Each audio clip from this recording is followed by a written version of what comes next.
sur la route. Eh bien pour une fois, nous n'essayons pas une nouveauté produit, mais uniquement une nouveauté au niveau de la motorisation. Et c'est une nouveauté qui change pas mal de choses, notamment pour votre portefeuille, car ce véhicule est beaucoup plus efficient, donc de fait, eh bien, moins gourmand en énergie et en carburant. Aujourd'hui, on a 1200 km annoncés par Nissan sur ce Qashqai e-Power de 3e génération en une seule charge. Oui, ça fait baver n'importe quelle voiture thermique aujourd'hui sur le marché, mais aussi électrique. Il y a d'autres éléments qui ont quand même été remis en cause et qui ont été améliorés au fil du temps. On a gagné 5,6 décibels aujourd'hui à vitesse stabilisée.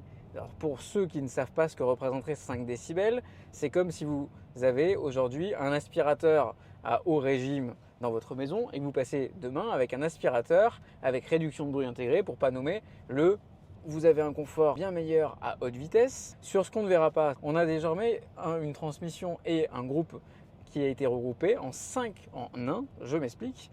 On a le moteur électrique, le moteur thermique. Attention, le moteur thermique n'entraîne pas les roues. Ce moteur-là sert juste de générateur. Donc il va servir justement à avoir des phases d'électrification plus complètes et à économiser encore du carburant. On aura le générateur et l'inverteur, et puis ce sera à peu près tout. Ça, c'est vraiment la valeur qui va vous intéresser le plus au quotidien, c'est savoir combien je consomme. Et bien nous, on a fait un petit test déjà à 110-120 km/h et grosso modo, on va à peine dépasser les 6 litres au 100 sur le trajet qu'on a fait.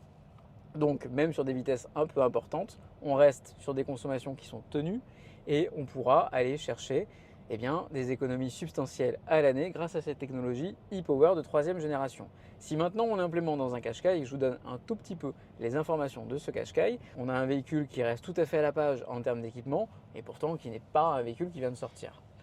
Comble du spectacle, le nouveau est moins cher que l'ancien, donc tu feras aussi des économies à l'achat. Regarde, c'est le mode sport.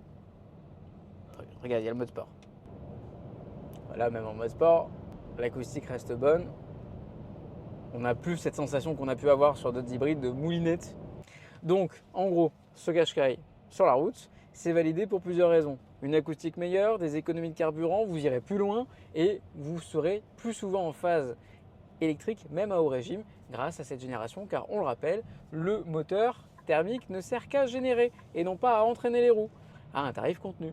Bon, est-ce que tu as déjà pensé à acheter une Nissan, toi, aujourd'hui, en 2025 ? Sinon, peut-être que tu peux la considérer dans ta shortlist, ou alors va l'essayer et fais ton propre avis.